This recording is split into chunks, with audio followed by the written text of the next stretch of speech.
یہودی جو تھے نا وہ سحری نہیں کرتے تھے، سحری کا نام و نشان نہیں تھا، روزہ رکھتے سحری نہیں کرتے۔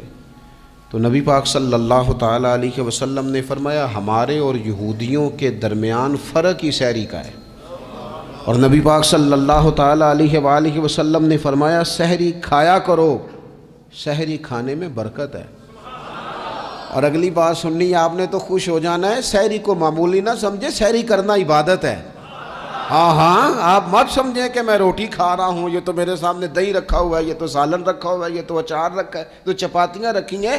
سحری کھانا عبادت ہے۔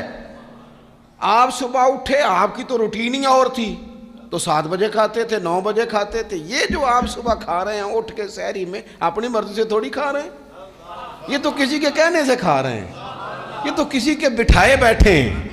یہ جو سحری کا لنگر ہے یہ رب رسول کی رحمت کے ساتھ عطا ہوتا ہے، یہ کرم ہے، یہ اللہ رسول کے بٹھائے بیٹھے۔ کیا میرے رسول پاک صلی اللہ تعالیٰ علیہ وآلہ وسلم نے بات کھولی ہے، ترغیب و ترہیب میں حدیث ہے، اللہ کرے یہ کبھی چسکا لگ جائے، یہ والا مزہ آ جائے، تو پھر تو گھر میں دسترخوان نہیں بچھا ہوا ہوگا، پھر تو رنگ ہی کوئی اور ہوگا۔